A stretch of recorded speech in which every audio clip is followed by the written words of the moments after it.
예수를 닮기 원함이라.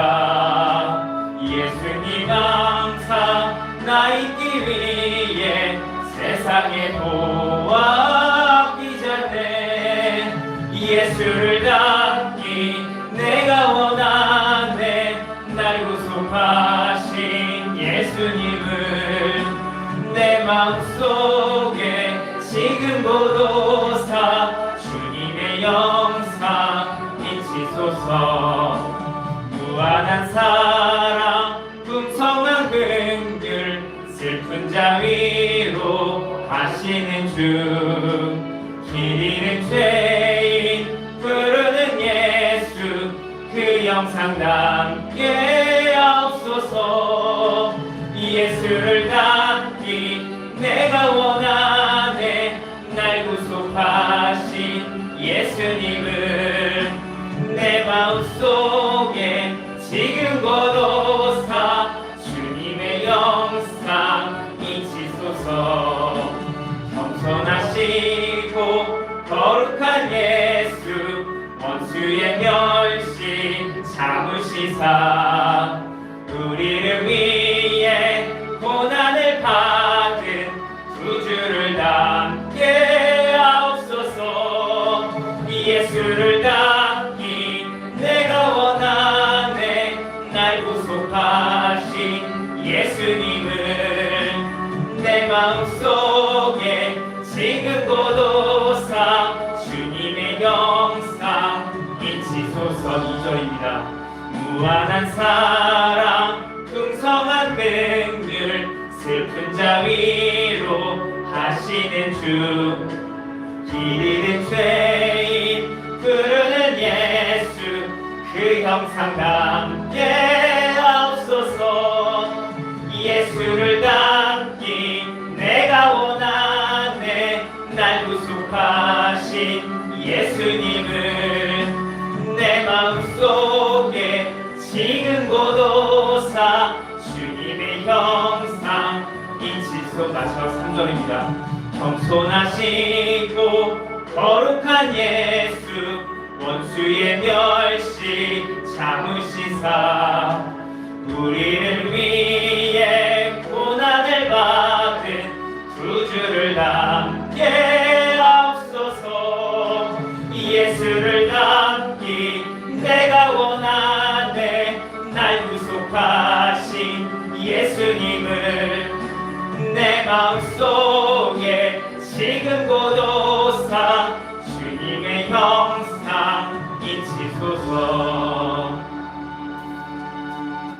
계속해서 통화천성 507장 주님의 마음을 본받는 자 찬양하겠습니다.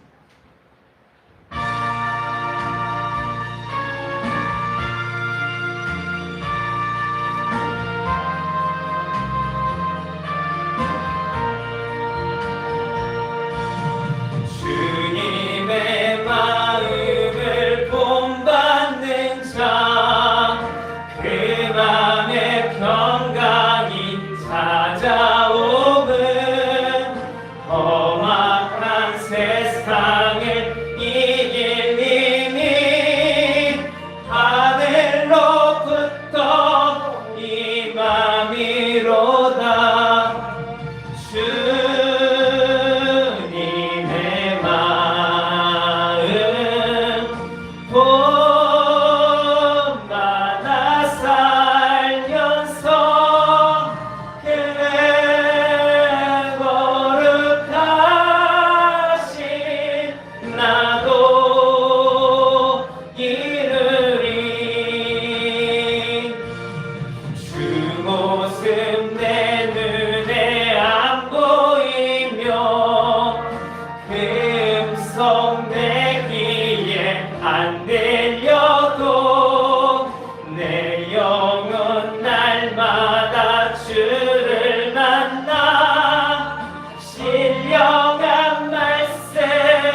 주님의 마음 본받음이라 주님의 마음 본받아 살면서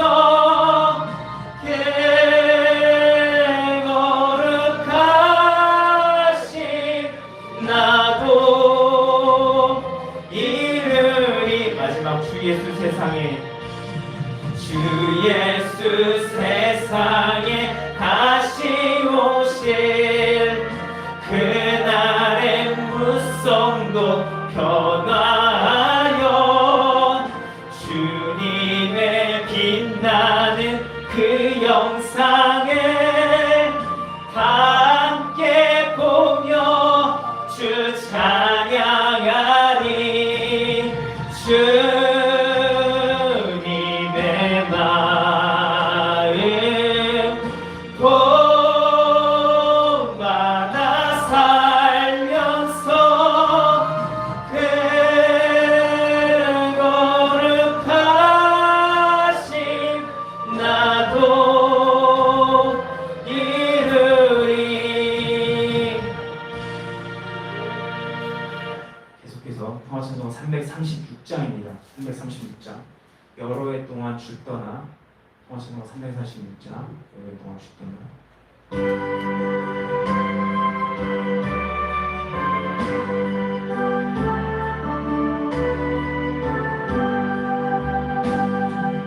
여러 해 동안 주 떠나 세상 연락을 즐기고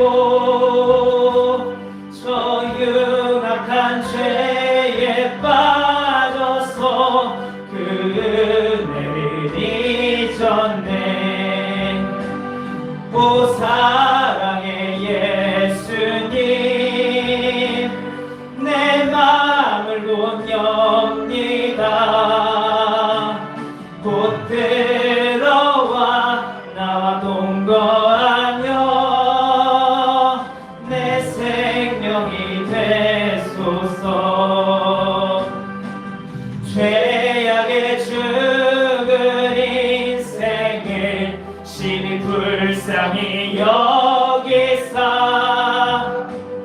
저 하늘의 영광 보이고 이 세상에 오셨네. 오 사랑의 예수님 내 마음을 곧 엽니다.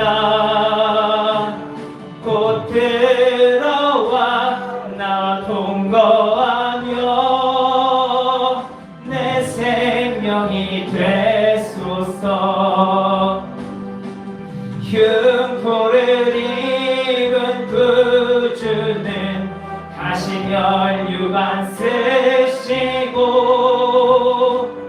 저 십자가 높이 달리사 그 아픔을 참았네.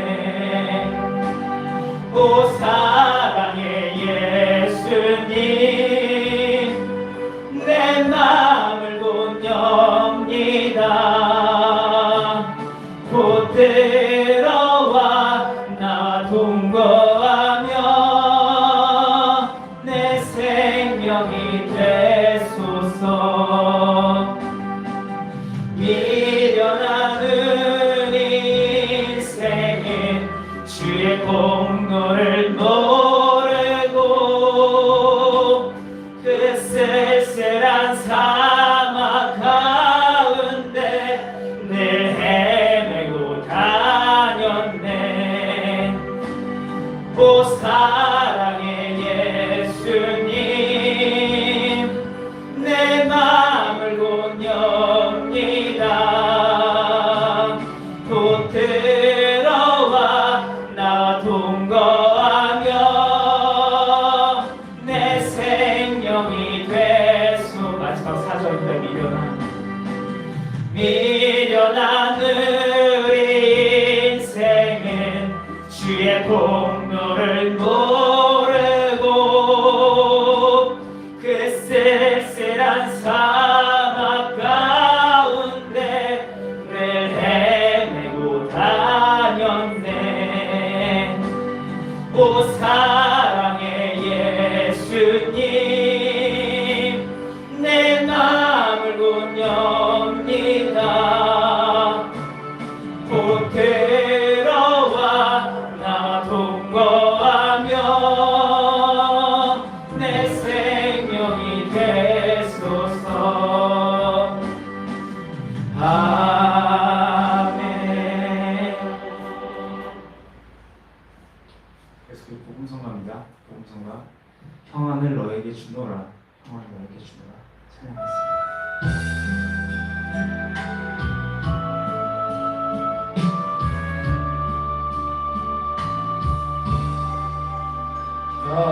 평안은 너에게 주노라. 세상이 줄 수 없는, 세상이 알 수도 없는 평안,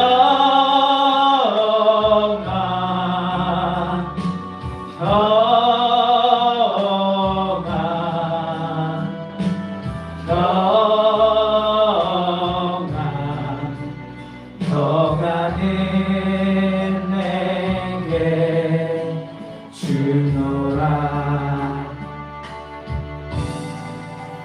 사랑은 너에게 주노라. 세상이 줄 수 없는, 세상이 알 수도 없는 사랑, 사랑,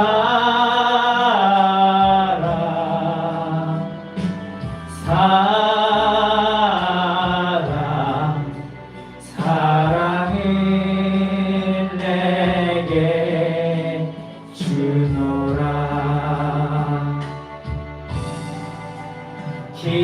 기쁨은 너에게 주노라.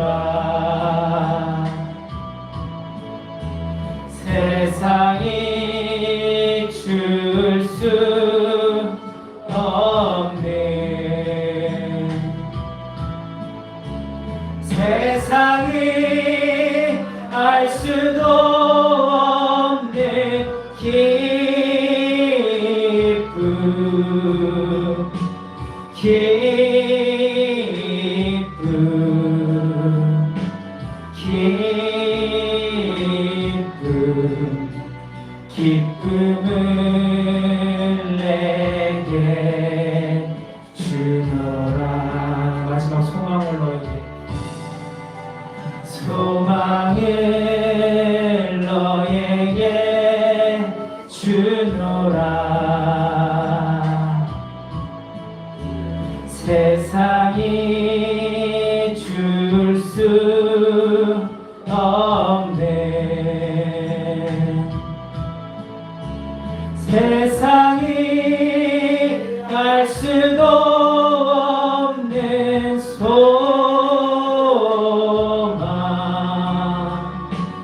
소망, 소망, 소망을 내게 주노라.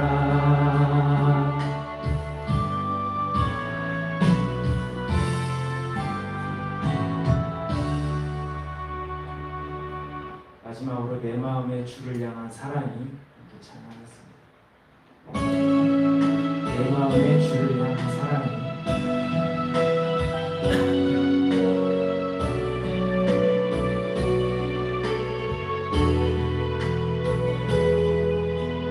내 마음의 주를 향한 사랑이, 나의 말엔 주가 주신 진리로 나의 눈에 주의 눈물 채워주소서.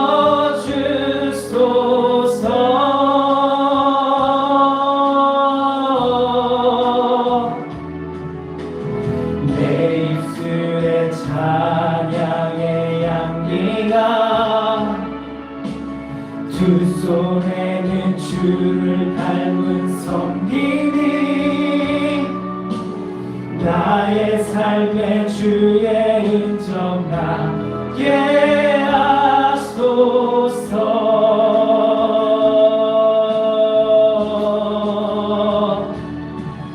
하나님의 사랑이 영원히 함께하니 십자가의 길을 걷는 자에게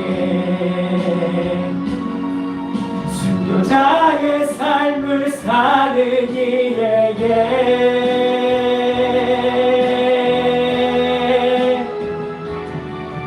조롱하는 소리와 세상 유혹 속에도 주의 순결한 신부가 되리라. 내 생명 주님께 드리니 내 마음의 주를 향한 사랑 마음의 주를 향한 사랑이 나의 말엔 주가 주신 진리로 나의 눈에 주의 눈물 채워주소서.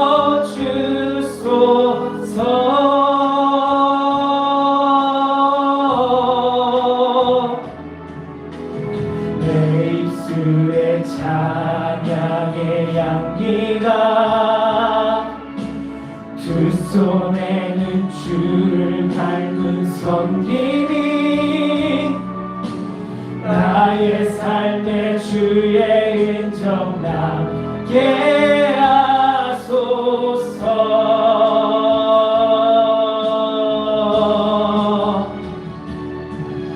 하나님의 사랑이 영원히 함께하니 십자가의 길을 걷는 자에게 순교자의 삶을 사는 이에게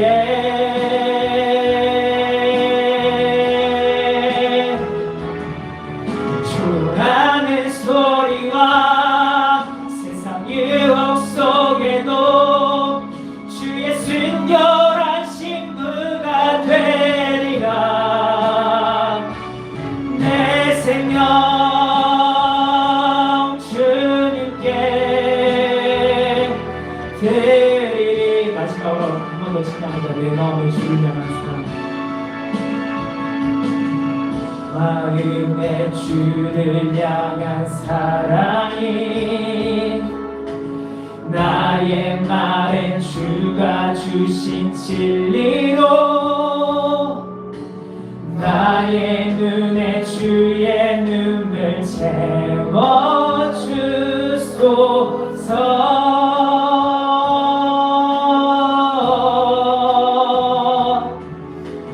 내 입술에 찬양의 향기가 두 손에는 주를 닮은 섬김이 나의 삶의 주의 은정 나게 하소서.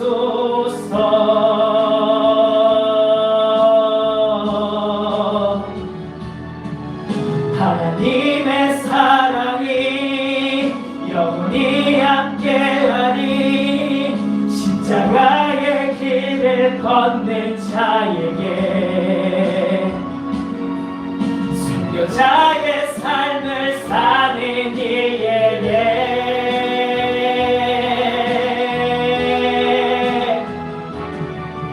조롱하는 소리와 세상 유혹 속에도 주의 순결한 신부가 되리라.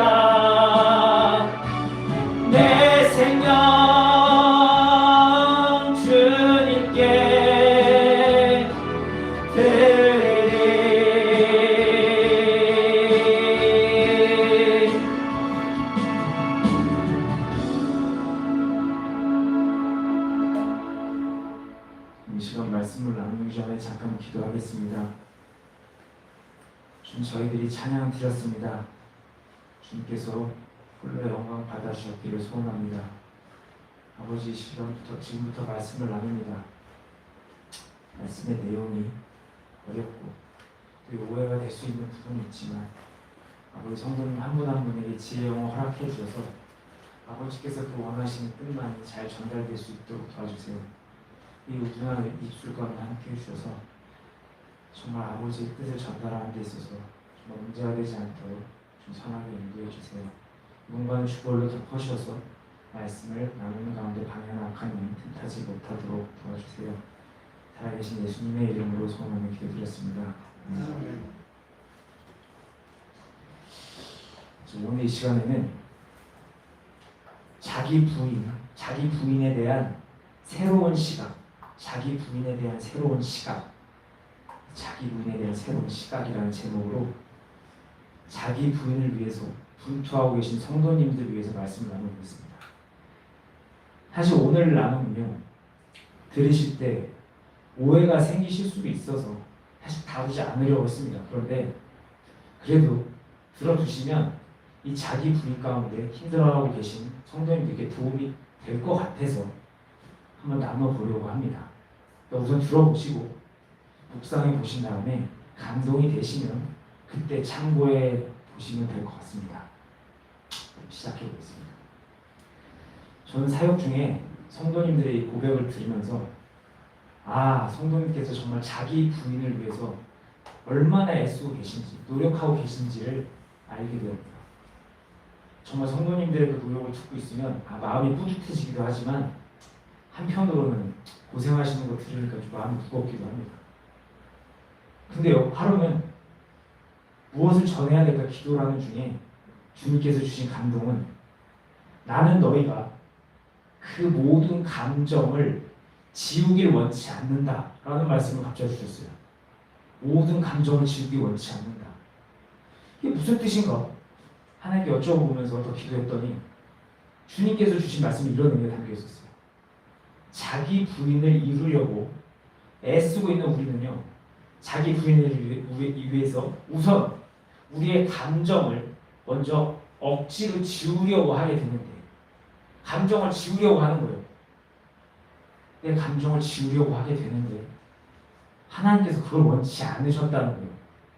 자기 부인을 위해서 먼저 감정을 지우려고 하는 그 행동을 원치 않으셨어요. 그래서 생각했죠. 아니, 나를 지우는 자기 부인을 하려면 내 생각, 내 감정 다 지우고 아무것도 없는 상태에서 오직 내 안에 그리스도만 남아야 되는 거 아닌가?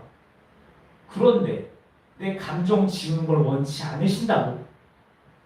잘못 들었나? 고민이 되어 있는 거예요. 갑자기 고민이 되기 시작했어요. 그러자 마음속에 이런 생각이 올라왔어요. 자기 부인을 완전히 이룬 상태가 어떤 상태인 줄 아는가? 바로 예수 그리스도의 상태다. 그런데 그 예수 그리스도에게 감정이 없었던가? 예수 그리스도에게 감정이 없었나? 그냥 예수님께서 그러셨나? 그런 생각이 올라오는 거예요. 그래서 정말 생각해봤죠. 예수님께서 어떠셨지? 예수님이 어떠셨지 생각하려고 하니까 성경 속에 있는 예수님의 모습이 떠오르기 시작했어요. 기뻐하시는 모습, 기뻐하시는 모습. 그런데 또 슬퍼하시는 모습, 불쌍히 여기시면서 눈물을 흘리며 슬퍼하시는 모습, 또 분노하시는 모습, 다 떠오르는 거예요. 복음서를 읽어보신 분들이라면 적어도 한 번은 보셨을 거예요. 예수님의 그런 모습들, 감정을 표출하셨던 모습들. 근데 다 찾아볼 수 없으니까 누가복음 10장 21절에 이런 기록이 있어요. 그때 예수께서 성령으로 기뻐하시며 이르시되 천지의 주제이신 아버지여, 이 지혜롭고 슬기로운 자들에게 숨기시고 어린 아이들에게 나타내심을 감사합니다. 옳소이다. 이렇게 되는 것이 아버지의 뜻입니다. 자, 아버지의 뜻이 이루어졌을 때 주님께서 분명 기뻐하셨죠. 또 누가복음 19장 41절부터 42절 말씀에 이런 기록이 있어요. 41절 가까이 오사 성을 보시고 우시며 42절 이르시되 너도 오늘 평화에 관한 일을 알았더라면, 너 그걸 알았더라면 좋을 뻔하였거니와 지금은 내 눈에 숨겨졌도다. 주님께서는 예루살렘 성을 이렇게 보시면서 불쌍히 여기시면서 우시기도 하셨죠. 그리고 이어진 누가복음 바로 이어지는 19장 45절부터 46절 말씀을 보면 이런 기록이 있어요. 성전 45절 성전에 들어가셔서 장사하는 자들을 다 내쫓으시면서 46절 말 이르시되 내 집은 기도하는 집이 되리라 하였거늘 너희는 강도의 속을 만들었구나. 그러시면서 분노하시는 장면을 보십니다. 이거 외에도 성경을 보면 예수님께서 불쌍히 여기셔서 눈물 흘리신 장면, 또 뭐 독사의 자식들아 막 이러면서 화내시는 장면 많아요. 많아요. 예수님 감정 표현하신 장면 많이 볼 수 있습니다. 그리고 더구나 구약의 하나님을 생각해 봐도 분명 감정이 있으시죠. 그런데 하나님께서 하나님의 자녀인 우리에게 인위적으로 너의 감정을 다 지워서 네 그 올라온 감정을 다 지워서 스스로를 부인하라 라고 하셨냐는 하셨겠냐는 거죠. 아니라는 생각이 드는 거예요. 그건 아니겠구나. 솔직히 그리고 이 감정이라는 게 하나님께서 만들어 주셨는데 그걸 지우라고? 그래서 완전해지라고? 처음부터 말이 안 되는 거더라고요. 그리고 더구나 성경을 보면요. 하나님께서는 그렇게 억지로 인위적으로 뭘 해라, 지워라, 없애라 이렇게 하시는 분이 아니죠. 자연스럽게 일하시죠. 성경을 기억해 보시면 아실 거예요. 하나님께서는 분명 백성들에게 슬퍼하지 마라, 화내지 마라, 기뻐하라 하셨을 때는 그냥 딱 하지 말라 하신 게 아니라 위로와 평강, 또 감동, 기쁨의 사건들을 다 주시면서 자연스럽게 그렇게 될 수 있게 문을 열어주셨지. 야 이거 하지 마. 이렇게 하시는 분이 아니었다는 거죠. 그렇기 때문에 내가 억지로 감정을 지워서 참선하고 수양해가지고 나를 지워가지고 나를 부인하는 건 하나님의 방식이 아니었더라고요. 그래서 이렇게 되니까 저는 자기 부인에 대한 새로운 시각이 필요했어요. 그래 주님께 기도했죠. 아니 주님, 그러면 자기 부인은 그럼 어떻게 이룹니까? 감정을 지우는 걸 빼버린다면 우리는 무엇으로 자기 부인의 기준을 삼을 수 있을까요? 내가 자기 부인 잃었다. 이루어야 된다. 목표점이 있어야 될 거 아닙니까? 이게 너무 이루어졌으면 자기 부인을 잃었다. 확인할 수 있는 게 있어야 될 거 아닙니까? 그렇게 기도를 하자 마음속에 떠오르는 게 바로 순종과 복종이었어요. 순종과 복종. 그래서 알게 됐죠. 하나님께서 원하시는 자기 부인은 하나님께서 만들어주신 감정을 내 인위적으로 지워서 화나도 그냥 화 안 나는 걸로 화 안 내게 되는 거. 슬퍼도 막 울지 않고 억지로라도 기뻐하려고 하는 거.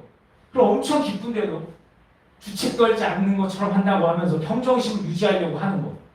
이런 게 아니라 쉽게 말해서 감정을 컨트롤하는 것이 자기 부인이 아니라 하나님의 뜻에, 하나님의 명령에, 하나님의 말씀에 순종하고 복종할 수 있게 되는 것으로 이루어진다고 알게 된 거예요. 이 나눔이 다 아시나요? 그러니까 자기 부인의 핵심은 감정이 아니라 의지에 있다는 거예요. 의지. 예를 한번 들어볼게요. 어떤 상황에도 동요하지 않아요. 어떤 상황에서 항상 온유한 거예요. 진짜 저렇게 세상에 온유한 사람이 없어. 그런데 내 생각이 있어. 그래서 하나님의 명령에 순종하지 않아. 하나님의 말씀에 하나님께서 원하시는 그 길을 가지 않아. 근데 난 품성은 엄청 좋아. 자기 부인 안 되는 거야. 그런데 아직은 성격이 조금 모가나 있는 부분이 있어. 투박해. 말투도 그래. 사람들이 보기에는 쟤 좀 성격이 좀 그런 것 같은데. 그런데 하나님께서 명령하시면 아무 생각 없이 따라가는 거예요. 하나님 명령 말씀하신 내용을 따라가려고 하면 그거에 어려움이 없다면 그 사람은 자기 부인에 접어든 자라는 거죠. 이 좀 느낌이 오시나요? 하나님께서 요구하신 자기 부인은 감정에 초점이 맞춰져 있는 게 아니라 하나님의 말씀에 순종할 수 있느냐 없느냐에 초점이 맞춰져 있다는 거예요. 그래서 내가 예수 그리스도의 사건을 믿으면서 십자가 사건을 믿으면서 나의 십자가에서 그걸 믿으면서 나의 십자가에서 죽여야 할 거는 내 감정이 아니라 나의 그런 이 감정이 아니라 하나님의 말씀에 순종하지 못하게 하는 내 의지였다는 거죠. 물론 자기 부인을 온전히 이뤄내게 되면 성품의 변화는 자연히 생기게 됩니다. 하나님의 뜻을 거스리려는 하나님의 그 순리를 거스리려는 내 의지를 계속 죽여가다 보면 자연스럽게 말씀대로 내 감정도 하나님께서 기뻐하시는 모습대로 다듬어지게 되죠. 그래서 자기 부인을 계속 해가다 보면 하나님의 모습, 원하시는 모습들을 인내도 하고 온유하게도 됩니다. 하지만 그런 변화는 하나님의 말씀에 순종하고 복종할 수 있게 되었을 때 자연스럽게 따라오는 부수적인 결과였다는 거예요. 부수적인 결과. 자기 부인의 핵심은 말씀에 대한 순종과 복종에 있었다는 거예요. 좀 더 이해하시기 좋게 표현해보면 하나님의 말씀에 대한 순종과 복종이 자기 부인의 몸통이고 그 몸통에서 뻗어나온 가지가 변화였다는 거예요. 성품의 변화. 그래서 몸통인 순종과 복종에 집중해서 이뤄가다 보면 자연스럽게 감정은 다스려지게 된다는 거죠. 그림 보시나요? 그래서 그런데도 혹시 오해가 생기실까 미리 말씀드리면 저는 성도님들께 감정대로 사시라고 말씀드리는 게 절대 아닙니다. 자기 부인으로 가는 길을 제대로 알자고 말씀드리고 있는 거예요. 자기 부인은 감정의 제어함으로 되는 게 아니라 의지를 버림으로 된다는 거. 그것을 가장 근본적인 목적이라는 걸 붙잡고 자기 부인에 접어들어 보자고 말씀드리는 겁니다. 근데 이렇게 자기 부인의 본질이 뭔지 이해를 하고 나니까 의문이 하나 들었어요. 어떤 의문이 들었냐면 그러면 자기 부인의 본질이 되는 순종과 복종은 어떻게 이룰 수 있냐는 거죠. 전 지금까지요. 자기 부인을 이루려면 내 감정을 지워야 되는 거로만 생각해 왔어요. 그래서 그것만 계속 지어왔죠. 왜? 내 감정이 자기 부인의 기준이니까. 근데 지금 보니까 그건 아니래. 감정이 기준이 아니래. 순종할 수 있고 복종할 수 있게 되는 게 기준이래. 기준이 바뀌어버리니까 이걸 어떻게 접근해야 될지 모르겠는 거예요. 그리고 솔직히 저는 무슨 생각이 들었냐면 감정을 지우지 않은 상태에서 나의 그런 감정적인 걸 지우지 않는 상태에서 순종과 복종이 가능하긴 할까? 팍팍팍 감정이 올라올 텐데 이게 가능하긴 할까? 하는 의문부터 드는 거예요. 그래서 어떻게 하면 이 감정을 지우지 않은 상태에서 하나님께서 원하시는 대로 순종과 복종을 할 수 있을까? 이게 진짜 어떻게 별개로 움직일 수 있을까? 기도를 드렸는데 이런 감동을 받았어요. 이 감동은 조금 설명이 필요해서 살을 붙여서 설명을 드려볼게요. 먼저 순종은 순순히 따른다라는 사전적 의미가 있어요. 순순히 따른다. 쉽게 말하면 그냥 뭐 걸리는 거 없이 그냥 따라가는 거예요. 걸리는 게 없어. 뭘 시켰어. 이거는 뭐 불만이 전혀 없어. 그래서 그렇게 불만이 없이 뭐 걸리는 게 없이 따라가기 위해서는 또 무엇이 필요할까? 주님께 기도를 드렸죠. 그래 그건 알겠다 이거야. 그럼 어떻게 그렇게 될까? 기도를 드렸더니 주님께서는 이런 말씀을 주셨어요. 같은 생각을 소유하면 된다는 거예요. 같은 생각을 소유하면 된다. 이거 달리 표현하면 생각이 맞춰지면 된다는 거예요. 자, 순종은요. 생각이 맞춰지면 된다는 거예요. 하나님과 내가 생각이 맞춰지면 된다는 거예요. 그래서 의문이 또 갖게 되죠. 하나님과 내가 생각이 맞춰진다고? 전능자와 내가 생각이 맞춰진다? 이게 어떻게 가능하지? 이게 어떻게 가능할까? 뭘 하면 이게 될까? 그러자 떠오른 단어가 동행이었어요. 동행. 그러면서 동시에 동행에 대해서 이전에 읽었던 글이 떠올랐어요. 사실 예전에 제가 다녔던 그 교회, 몸담고 있던 교회 공동체는 항상 동행을 강조했죠. 그러다 보니까 제가 동행에 대해서 검색을 많이 해봤거든요. 근데 이런 표현을 발견한 적이 있어요. 어떤 표현이었냐면 진짜 와닿는 표현이었는데 동행은 하나님과 함께하는 2인 삼각경기다. 이런 표현이 있었어요. 2인 삼각경기 아시죠? 사람 둘이서 다리 가운데 묶어가지고 호흡을 맞춰 달리는 거 2인 삼각경기. 그게 바로 동행이다 라고 표현한 글을 본 적이 있어요. 근데 하나님께서는 어떻게 하면 주님과 나와 생각이 맞춰질 수 있을까요? 라고 여쭤봤을 때 동행이라는 단어를 주시고 바로 이 2인 삼각경기를 떠오르게 해주신 거예요. 그런데 이렇게 주님께 배우고 있는데 마음속에 또 다른 질문이 올랐어요. 그러면 우리가 이렇게 2인 삼각경기처럼 하나님과 호흡 맞춰서 발걸음을 떼면서 동행하려면 우리는 그럼 뭘 어떻게 해야 될까? 어떻게 해야 될까? 그렇게 발걸음 맞춰서 호흡을 딱딱딱 맞추려면 우리는 어떻게 해야 될까? 의문이 또 드는 거예요. 사실 우리는 이미 교제하면서 동행하고 있죠. 그런데도 제가 이런 의문을 갖게 된 건 이건 단순하게 교제 정도만 하는 게 아니라 생각이 맞춰져야 된다는 거니까 분명히 그냥 지금 동행하듯이 하나님 음성 듣고 뭐 이렇게 하는 것보다 플러스 알파가 있어야 된다는 생각이 드는 거예요. 그래서 이건 뭐지? 여쭤보니까 진짜 마음속에 떠오른 생각은 정말 특별한 게 없더라고요. 그냥 우리가 해오던 대로 하나님의 음성을 듣고 그분 안에 잠겨 있다가 조명 주시는 거 있으면 듣고 깨닫고 고치고 또 다시 조명 주시면 깨닫고 고치고 그렇게 내 사고방식을 하나님의 사고방식과 계속 맞춰가면 되는 거더라고요. 그러니까 계속 이게 반복되면 되는 거예요. 그래서 정말 이 감동을 받고 나서 순종에 대해서 인터넷 좀 찾아봤어요. 순종에 대해서 알아보려고. 그런데 진짜 신기한 게 이 순종이라는 단어는 히브리 언어로 샤마인데 샤마. 이 샤마라는 단어는 순종이라는 뜻과 함께 듣다라는 뜻을 갖고 있더라고요. 듣다. 근데 이건 히브리 언어는 듣는 것과 순종한다는 걸 하나로 보고 있었다는 의미거든요. 듣는 것과 순종하는 건 하나였다는 거. 근데 생각해보니까 정말 순종과 듣는 거는 하나의 단어로 써도 되겠더라고요. 왜냐하면 뭘 경청을 해야 순종을 해도 할 수 있을 거 아니에요. 또 경청한다는 거 그 자세 자체가 순종의 시작이겠구나 하는 생각이 들더라고요. 그리고 또 솔직히 생각을 해봐도 내 생각을 하나님과 맞추려면 하나님께 나를 적시려면 아니 나를 하나님께 적시려면 들어야 되겠잖아요. 순종하려면 생각이 맞춰져야 되고 그렇게 생각이 맞춰지려면 대화를 해야 되고 대화를 하려면 먼저 들을 수 있어야 되니까 이렇게 생각을 해보니까 그동안 하나님께서 우리에게 하나님 음성 듣는 거 훈련시키신 이유가 보이더라고요. 그래서 그러셨구나. 그래서 그동안 우리가 보내왔던 시간이 헛되지 않았구나 하는 생각을 해서 좀 기뻤어요. 근데 이제 거의 다 중간 후반에 왔습니다. 근데 이런 기쁨의 마음은 순종이란 단어와 함께 떠오른 복종이란 단어 때문에 고민에 빠지게 됐어요. 왜 제가 고민에 빠졌냐면 이 복종이라는 단어 인터넷에 찾아보면 자신의 신념이나 희망에 합당하는지 여부 상관없이 타인의 명령에 그냥 따르는 걸 복종이라고 한다고 하더라고요.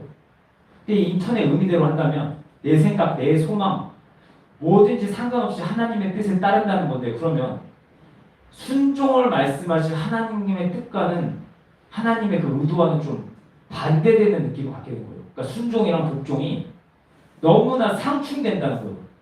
하나님께서는 저에게 두 가지를 다 말씀하셨는데 두 개가 너무나 색깔이 달라요. 하나님께서 순종을 요구하신 걸 가만히 그 속을 들여다보면 그 안엔 사람에 대한 존중이 있거든요. 존중. 감정 무시하지 않고 공감 속에서 나를 따를 수 있게 해주겠다 하는 배려가 있단 말이에요. 근데 복종은 그게 아니죠. 그냥 따라와. 무조건적으로 따라와.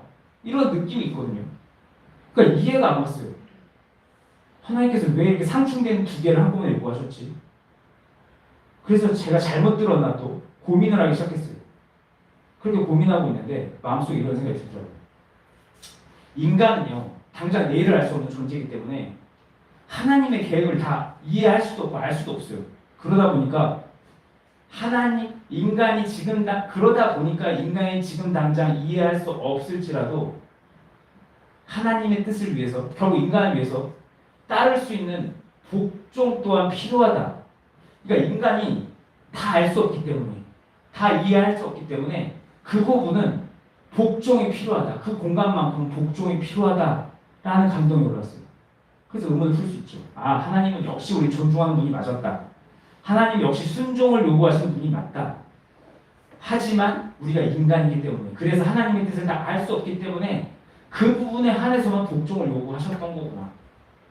이거 특별한 상황이니까 어쩔 수 없는 거네. 그래. 그럼 내가 잘못 들은 건 아니겠네. 설명을 들어보니. 상결 안심이 됐었어요. 그런데 그래도 안심이 석연치 않은 게 하나 남아있어요. 그게 뭐냐면 그래도 순종과 함께 제시된 복종은요. 역시 지워야 되는 거잖아요. 하나님의 의도는 알겠다 이거예요. 하나님의 그런 의도는 알겠다 이거예요. 그러면 그렇지만 복종을 하려면 결국 나라에 지워야 되잖아. 감정도 지워야 되고. 근데 어떻게 순종은 그렇다 치고 복종은 감정을 안 주고 어떻게 할 수 있지? 하라 그랬는데 마음에 안 들면 어떻게 할 수 있어? 역시 복종을 하려면 감정을 지워야 되는 거 아니야? 이렇게 의문을 갖자 마음속에 든 생각은 믿음으로 가능하다라는 답변을 썼어요. 믿음으로 가능하다. 그러니까 복종이요. 복종은 나의 감정과 생각 다 지우지 않아도 믿음으로 충분히 가능했어요. 복종이 그게 가능했어요. 그럼 어떤 믿음? 하나님을 믿는 믿음이요. 그러니까 내 하나님께서는 절대로 나에게 나쁘게 하실 분이 아니다. 하나님께서 시키신 일은 당장은 이해가 안 돼도 이건 분명 나에게 유익이 된다. 그 믿음으로 우리는 복종할 수 있다는 거예요. 내 감정, 내 생각 그대로 살려두고도. 아니, 살려두고가 아니죠. 그대로 두고가 아니라 내 생각과 내 감정을 다 끌고 와서 다 동원해서 하나님께 복종할 수 있더라고요. 내 생각, 감정 다 동원해서 복종할 수 있어요. 그러면 내 생각, 내 감정 다 동원해서 복종한다는 건 순종이랑 뭐가 다르냐? 그런 의문이 들 수 있는데요. 이게 또 달라요. 순종은요, 듣자마자 바로 공감해서 따르는 게 순종이고요. 복종은요, 딱 들었는데 이건 아닌데? 라는 생각이 들었지만 그럼에도 불구하고 하나님을 신뢰해서 따르는 게 복종이거든요. 굳이 예를 들자면 감난산에서 예수님께서 기도를 하세요. 이게 아마 대표적인 복종의 예라고 생각하는데 누가복음 22장 42절, 누가복음 22장 42절에 주님께서 이렇게 기도하시죠. 아버지요, 만약 아버지의 뜻이거든 이 잔을 내게서 옮겨주세요. 하지만 제 뜻대로 마시고 아버지 뜻대로 해주세요. 라는 기도를 하십니다. 이 기도가 저는 복종의 가장 좋은 예가 아닐까 생각을 해요. 물론 경우에 따라서 하나님께서는 항상 이 신뢰로 복종을 요구하시진 않으셨어요. 경우에 따라서 정말 공포를 주셔가지고 복종을 요구하신 적도 있죠. 대표적인 예가 모세를 부르실 때 얘기죠. 모세를 부르셔서 사명 주실 때. 근데 인격의 하나님께서는 결국 그렇게 부르셨어도 결국 모세와 인격적 관계를 회복하셨어요. 하나님께서 결국 그렇게 하시더라고요. 무섭게 부르셨지만 결국은 풀어가시더라고요. 그러면서 결국은 신뢰 속에서 계속 복종해 오기를 원하셨어요. 그러다 보니 모든 다리가 풀렸죠. 주님께서는 저에게 순종과 복종을 주시면서 모순적인 요구를 하신 게 아니었어요. 순종과 복종은 함께 갈 수 있더라고요. 그리고 오늘 나눔이 정말 주님께로 온 게 맞다면 주님께서는 우리가 감정이 없는 로봇이 되기를 원치 않으셨어요. 주님께서는 기쁠 때 기뻐하고 슬플 때 슬퍼도 하고 화날 때 화도 내고 그렇게 감정을 다 표현하기 원하셨어요. 그런데 그렇게 다 표현하되 지금 더 중요해요. 그렇게 다 표현을 하되 하나님과 생각이 맞춰진 상태에서 하나님의 말씀에 순종하고 복종하는 가운데 그때 자유롭게 감정을 표현하기 원하셨다는 거예요. 이 닿으시나요? 감정 다 지우는 걸 원치 않으시고 살리기를 원하셨는데 그냥 로봇가 되기를 원하신 게 아니라 생생하게 있기를 원하셨는데 언제 그렇게 있기를 원하셨냐면 전제 조건이 내가 다 지워졌을 때, 그러니까 내 생각이 하나님의 생각과 맞춰졌을 때, 그 상태에서 순종하고 복종하는데 어려움이 없는 그 상태일 때 감정을 누리면 살기를 원하셨다는 거예요. 물론 이제 이런 조건이 붙으면 이게 먼 얘기일 수 있죠. 먼 얘기입니다. 예, 감정 표현 마음대로 하는 거 먼 얘기일 수 있어요. 아직 우리는 하나님 충분히 모르고 아들도 충분히 모르고 아직 그분과 함께 같은 곳을 바라보면서 같은 꿈을 꾸면서 그분과 생각이 다 맞춰지지 않았으니까요. 그래서 아직까지는 감정 표현이 조심할 필요는 있습니다. 성경을 비교해 보면서 왜? 아직은 완전하지 않으니까. 아직은 충분히 동행하고 있지 않으니까. 하지만 우리는 알 수 있어야죠. 감정을 지운다는 거, 감정을 없앤다는 게 자기 부인의 근본적인 핵심은 아니라는 거예요. 하나님께서 원하신 자기 부인은 감정을 지우는 게 아니라 그 감정과 생각을 다 사용해서 하나님의 말씀에 순종하고 복종할 수 있게 내가 변화되는 걸 원하셨다는 거예요. 그게 자기 부인이에요. 지우는 게 자기 부인이 아니라 그게 다 변화돼서 하나님 안에서 그걸 누리는 게 자기 부인이었던 거예요. 그게 바로 자기 부인의 완성이었다는 거죠. 그래서 이 시간 복잡한 내용인데 말씀을 마무리하면서 권면을 드립니다. 다 끝났어요. 자기 부인은 내 의지와 내 감정을 지우는 게 아니라 내 의지와 내 감정이 하나님을 따를 수 있게 나를 성령님의 조명 가운데서 하나님께 맞춰가는 거라는 거예요. 맞춰가는 거. 지우는 게 아니라 변화시켜서 맞춰가는 거예요. 그대로 두고 이거 없애는 거 아니에요.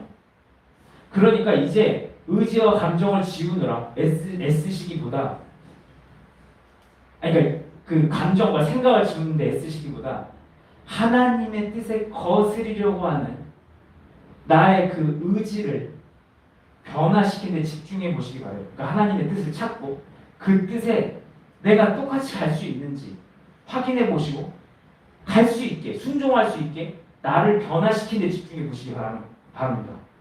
감정 지우는 게 핵심이 아니라 나를 따라갈 수 있게. 말씀 주셨어.